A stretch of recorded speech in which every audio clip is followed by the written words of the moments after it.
Olá, gente, tudo bem? Aqui professor Gilcival. Agora a aula é de Sociologia. E hoje nós vamos trabalhar três temas interessantes: cidadania, política e Estado. Vamos tentar entender o significado desses três entes que parece que se completam, né? Vamos tentar descobrir até o final da aula, tá bom? Bem, para começar, é importante entender a cidadania atrelado à política e ao Estado. E é importante entender também os conceitos dessas três coisas aí, tá? Primeiro, cidadania significa o gozo pleno dos seus direitos, principalmente os direitos políticos, tá? Se você é cidadão, pagador de imposto, não foi condenado por nenhum tipo de crime, você exerce a sua cidadania plenamente, certo? Isso significa cidadania no mundo atual. Política, algo que tem a ver com a organização das nações e do Estado. O que muita gente acha que política é coisa ruim, muito pelo contrário. Política é algo que vem para organizar as ações do Estado, né? E o Estado, o que significa? O Estado significa um país soberano com uma estrutura própria.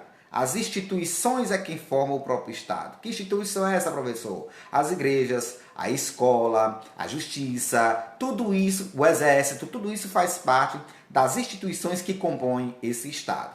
Compreendido o que significa cidadania, política e Estado, é importante entender o que significa essa cidadania. A cidadania é uma conquista, e uma conquista nova. Uma conquista nova, porque ela torna as sociedades mais igualitárias. Mas no mundo antigo, gente, no mundo lá para trás, no começo da sua história, não era assim, certo?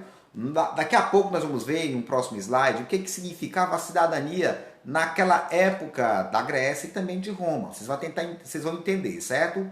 Bem, até a sociedade industrial, lá pela metade do século XVIII, 1750, 1760, não existia esse conceito atual de cidadania. Não existia.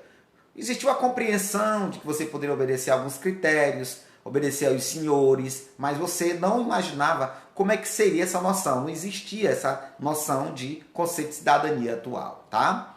No Brasil, a exclusão social sempre foi histórica. Sempre foi histórica. Veja bem, o Brasil, quando foi descoberto ou achado, em 1500, né? E a partir de 1530, quando acontece a efetiva colonização do nosso país, é que nós vamos tentar compreender basicamente como é que foi essa história até os dias atuais. O que, é que nós vamos conseguir compreender ao longo dessa história? Desde 1500 até os dias atuais. Uma discriminação do indígena. Veja que lá no começo da história do Brasil, os portugueses tentaram escravizar os índios, algo que não deu certo. E também, gente, a escravização dos negros com a consequente exclusão dos negros. Então vejam que a história do Brasil ela é marcada por conta desses problemas, né, dessa discriminação do indígena e a exclusão do negro, tá? Bem, no século XVIII, a partir de 1776 até 1789, começa a haver um princípio da noção de cidadania moderna. É justamente nesse período que nós estamos aí enxergando o quê? A Revolução Industrial, lá na Inglaterra. Nós estamos percebendo também o processo de independência nos Estados Unidos e também a Revolução Francesa. Lembrem-se que o lema da Revolução Francesa era igualdade, liberdade e fraternidade. Então aí era como uma espécie de um princípio da noção da cidadania moderna que estava começando a surgir. Tá? Em 1948, com a Organização das Nações Unidas, que é uma instituição internacional que serve para mediar os conflitos mundiais, é que vai fazer uma declaração chamada de Declaração Universal dos Direitos Humanos, que vai dizer o seguinte, ó, vai dar ênfase aos direitos individuais, vai condenar, por exemplo, a tortura, vai dar direito à liberdade de expressão, o direito de ir e vir, o direito à educação e o direito à cidadania. Veja que somente na metade do século XX é que a Organização das Nações Unidas vai dar ênfase a esses direitos humanos que são fundamentais no mundo de hoje. Certo, gente? Continuando sobre cidadania, política e Estado, nós agora vamos tentar entender as origens do conceito de cidadania, cidadão e cidadania. E logo já chamo a atenção para vocês para a figura dessas duas pessoas que aí estão. À sua direita, você vai encontrar aí um cara chamado Humphrey Marshall. E à sua esquerda, logo aí abaixo, você vai encontrar um cidadão chamado Immanuel Kant.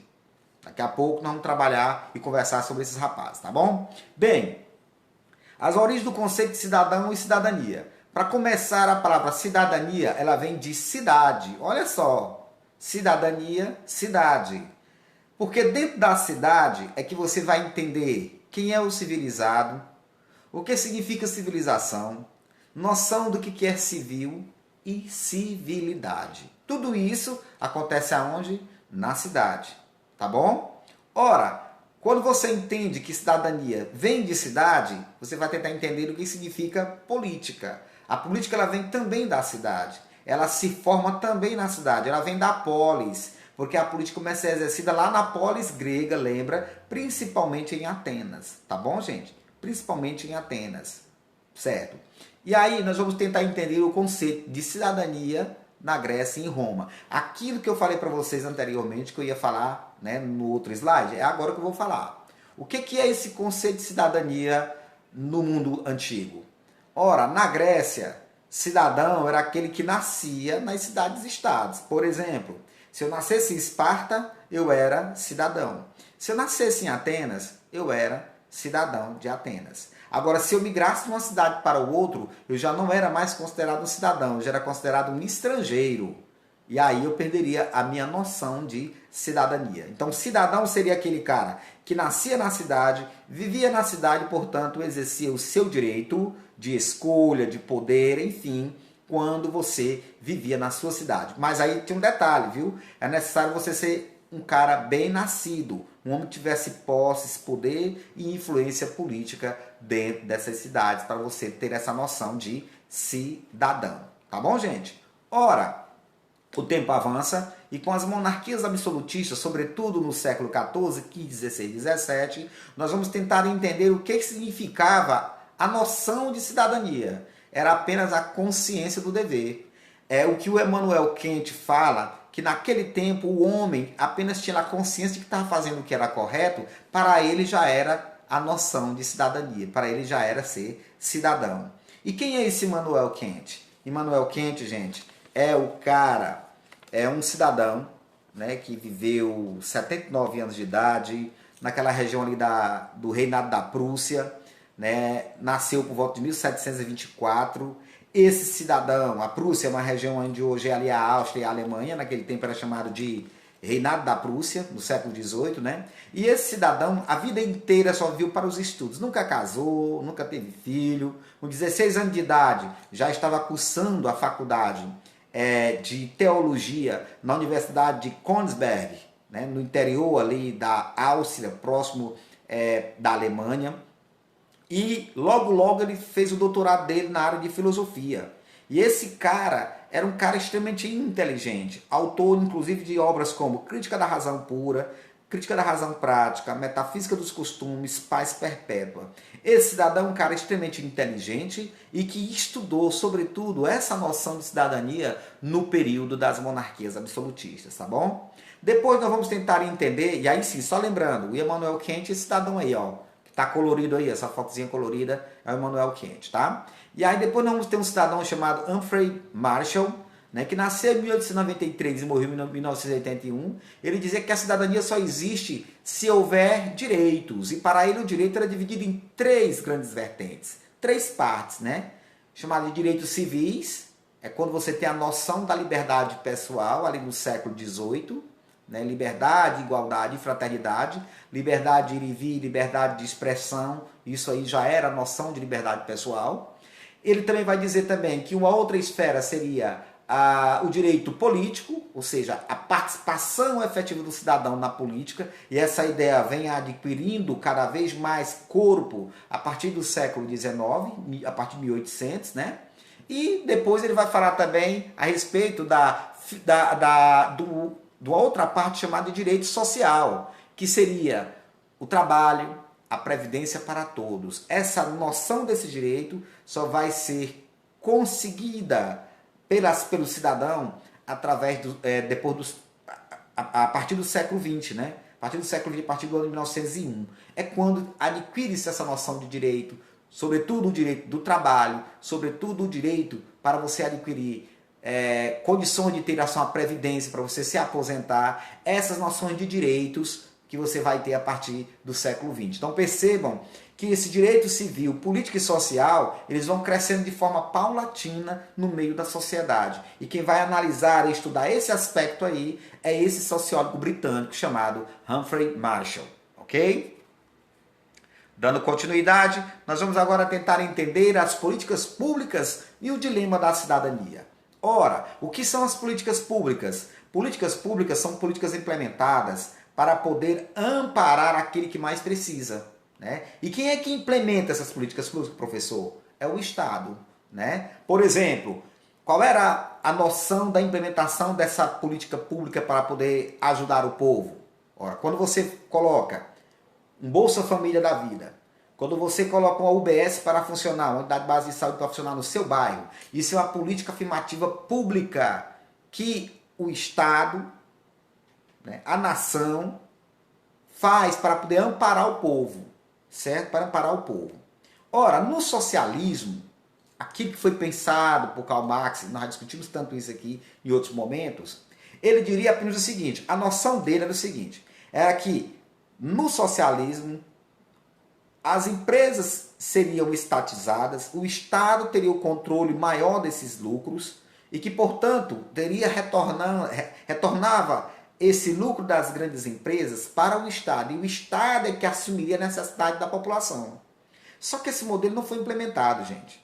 Porque foi tentaram implementar a partir de 1921 lá na União Soviética, depois da famosa Revolução Russa de 1917. Só que logo não deu certo.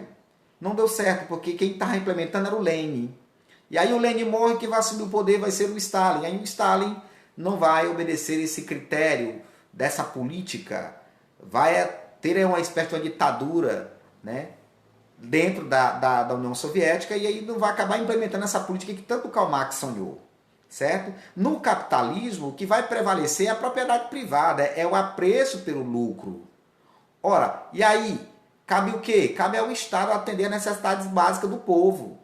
Para o capitalismo, apenas saúde, segurança e educação. Essas três coisas que o Estado tem que tomar de conta. Aí eu lhe pergunto, e aí, no modelo capitalista, nós temos uma boa saúde? Temos uma boa segurança? Temos uma ótima educação? É bom para a gente refletir e saber que modelo daria certo neste aspecto. O socialista ou o modelo capitalista? Ninguém sabe, porque o socialismo nunca foi implementado.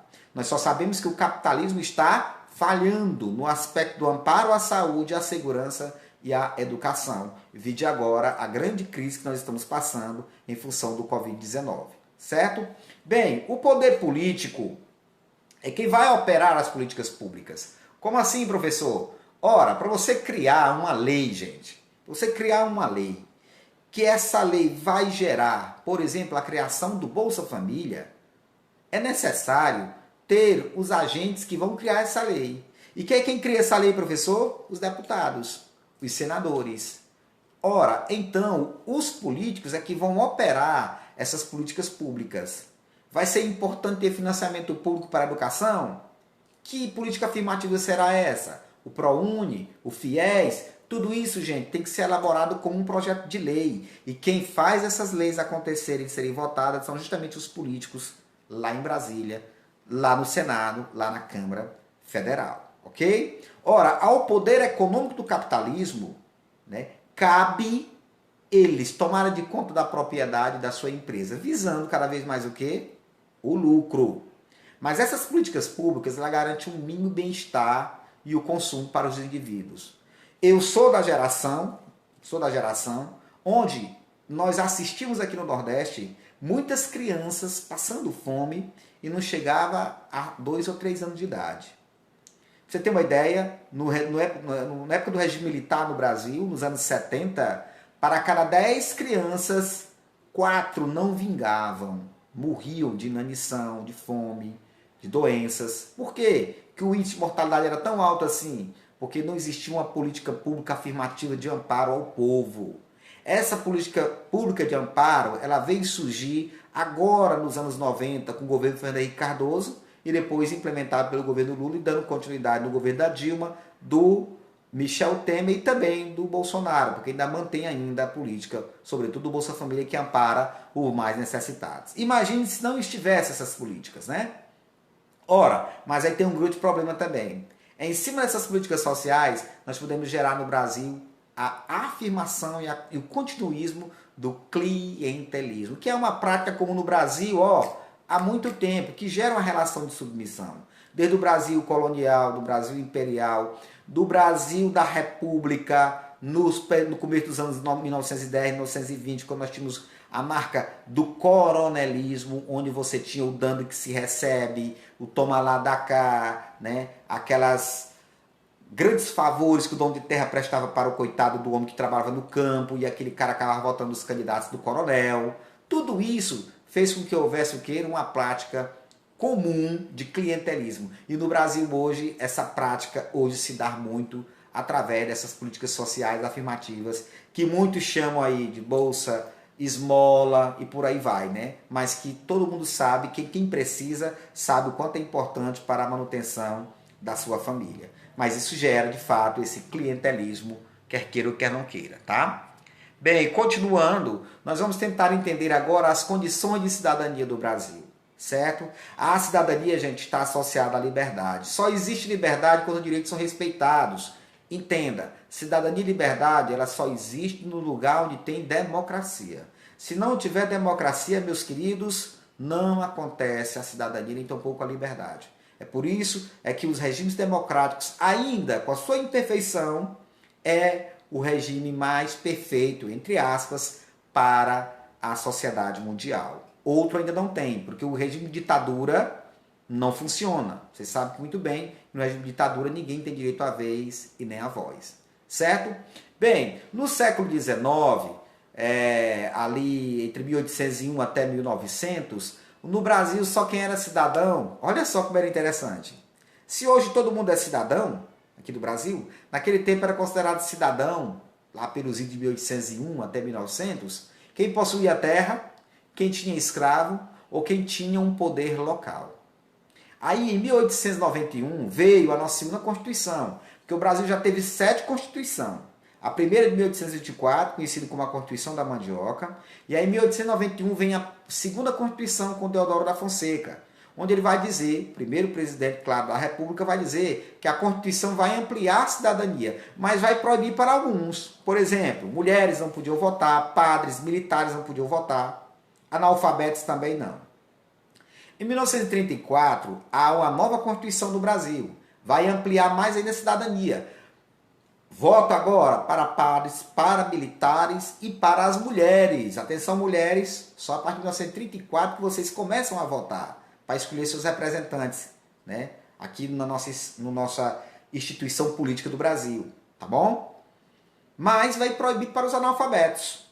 Mas em 1988, gente, a nossa última Constituição, conhecida como a Constituição Cidadã, é que vai ampliar esse direito para todos. Todos nós temos direito de votar e ser votado, escolher e ser escolhido. Seu voto é o mesmo valor do voto do homem mais rico do Brasil. Olha como é interessante, né? Então, dá um certo pensamento de equilíbrio e de igualdade aí nesse processo de escolha. Então, em 1988, a Constituição Cidadã, aqui está nesse momento valendo no Brasil, diz que todos nós temos direito a escolher, tá bom? Inclusive analfabeto, inclusive padres, inclusive militares, mulheres e todo ou qualquer cidadão, ok? Bem, e para finalizar, é importante a gente entender também esse poder e a política.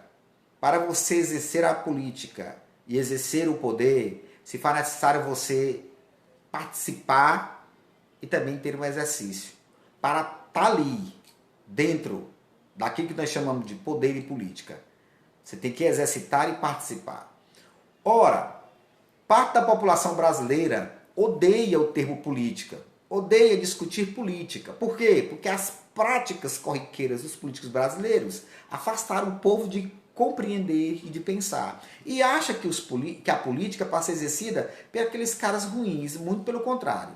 A política é exercida pelos bons, porque senão os ruins vão tomar de conta, como eles estão tomando de conta. Porque nós não assumimos a nossa responsabilidade.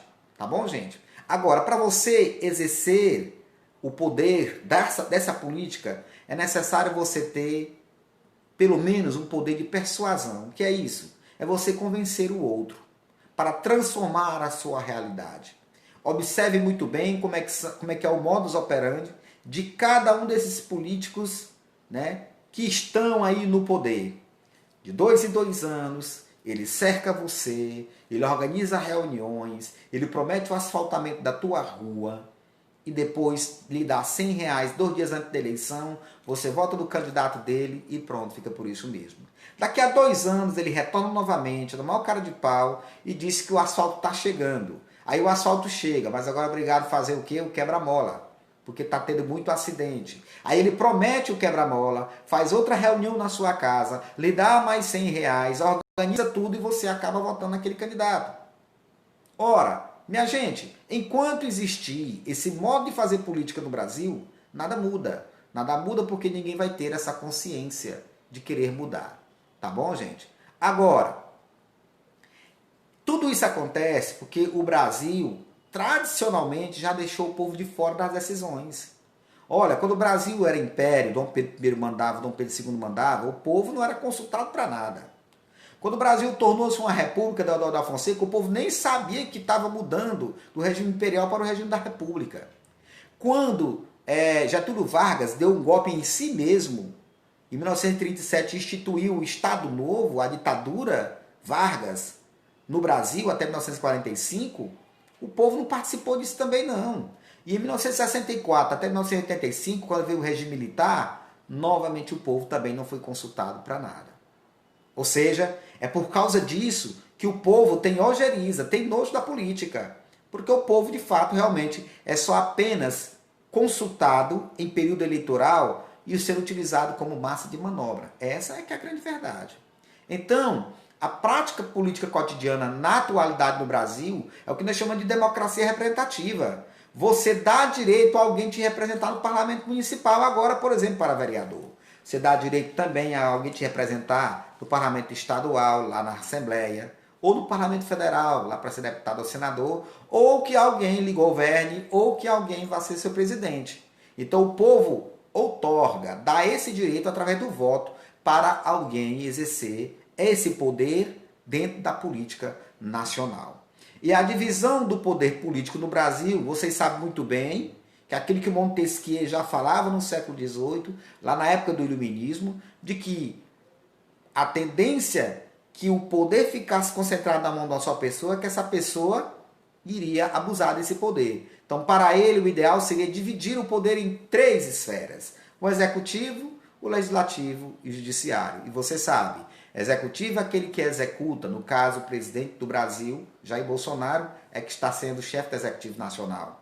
O legislativo são as câmaras federais e o Senado. E o judiciário formado pelo Supremo Tribunal Federal. Isso é nível nacional. Em nível local, nós vamos ter governadores, deputados estaduais e tribunais de justiça. E em nível de município, nós vamos ter promotoria, né, os promotores, nós vamos ter o prefeito e vamos ter as câmaras municipais de vereadores. É assim que é formatada a política nacional. Tá bom, gente?